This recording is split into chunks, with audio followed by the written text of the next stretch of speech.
svůj příspěvek, který má název Evolučně zakotvená etika, její coachingový potenciál. Jenom bych řekla, že to je důkazem, že i naše katedrové kolo je mezinárodné.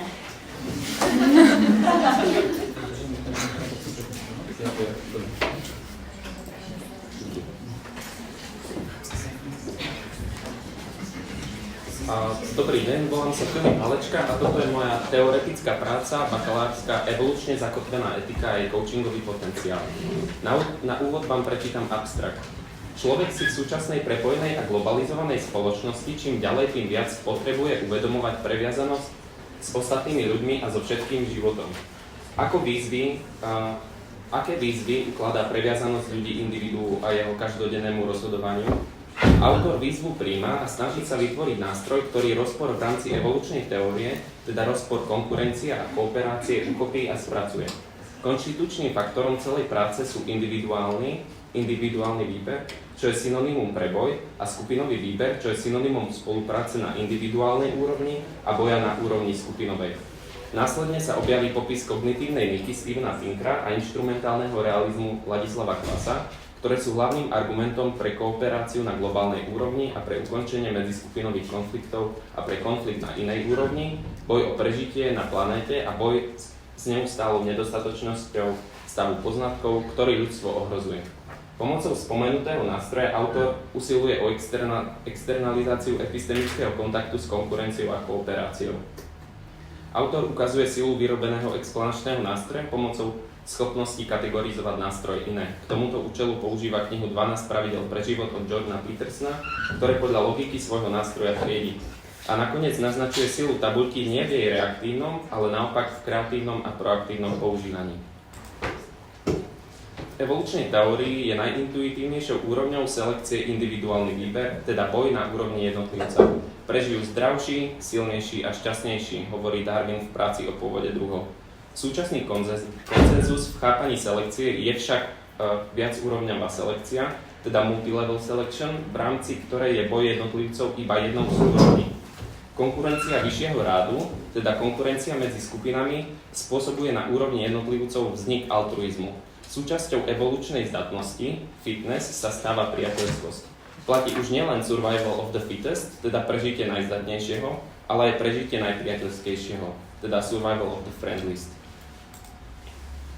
Deskriptívna evolučná etika popisuje mechanizmy, akými sa mohol altruizmus v populácii objaviť a zafixovať. Všetky mechanizmy, ktoré sa na tom spolupodielali, zhrnuli v knihe Super Cooperators Martin Novák a Roger Highfield.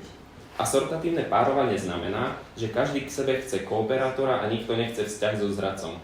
Príbuzenská selekcia sa prejavuje tak, že s kým zdieľame rovnaké gény, tomu pomáhame.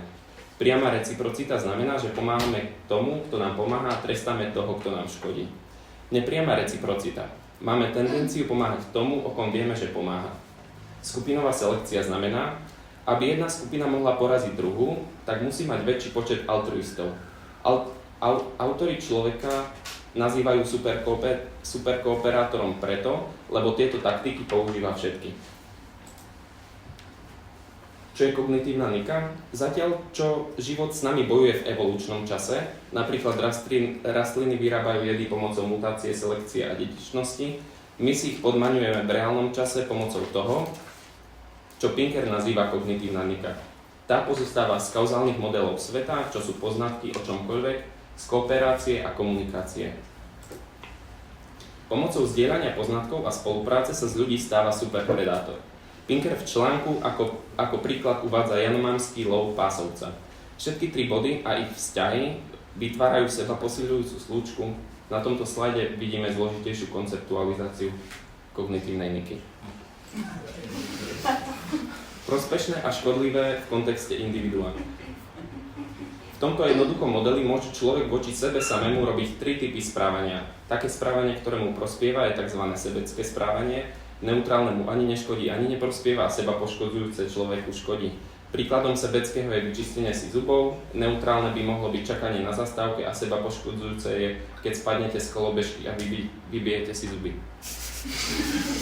Hlavnou pointou tabuľky vytvorenej z úsečky na predošlom slajde je, že za pomoc druhému môžeme očakávať pomoc a za škodenie druhému môžeme očakávať škodu, čo je popisovanie priamej reciprocity, s ktorou sme sa už stretli.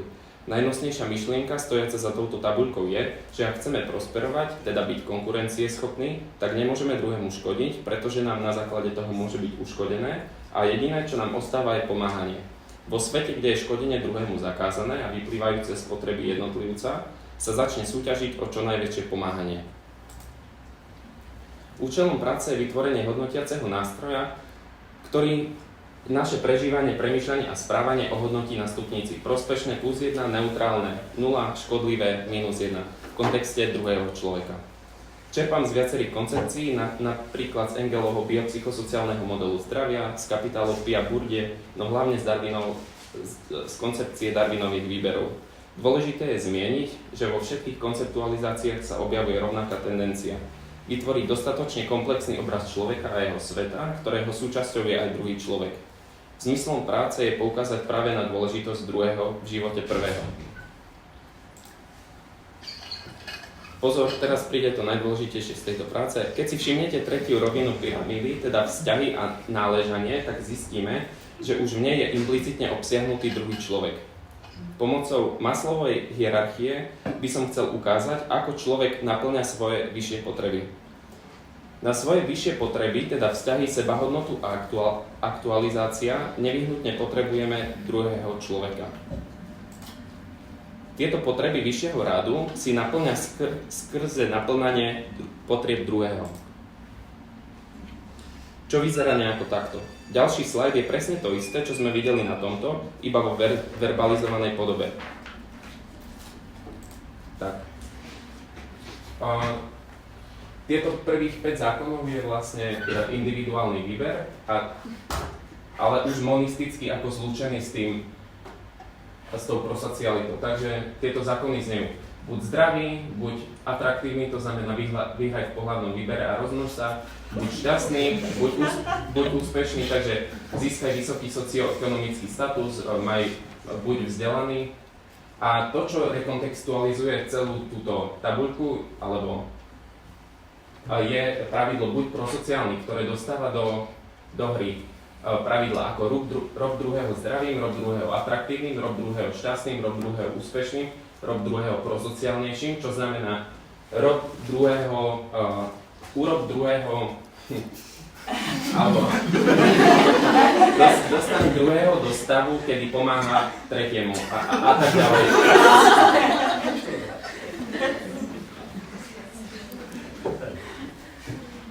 Takto vyzerá tento hodnotiaci nástroj. Sú to iba zosumarizované pravidlá, ktoré sme si uviedli na predošlom slajde. V úseku individuálny výber hodnotíme prospešnosť aktivity na seba. V úseku sociálny výber zase prospešnosť iným a tak ďalej. Súčasťou práce je interpretácia koučovacieho nástroja pomocou tabuľky. Na odprezentovanie toho však bohužiaľ nemáme čas. Namiesto toho si ukážeme, ako hodnotenie prebieha. Doma som si pripravil tabuľku, keď som sa rozhodoval, či budem nervózny alebo sebavedomý. A vyšlo mi z toho, že u skľúčeného prezentovania by som si znižoval atraktivitu a šťastie. Preto som sa rozhodol, že budem prezentovať sebavedomie.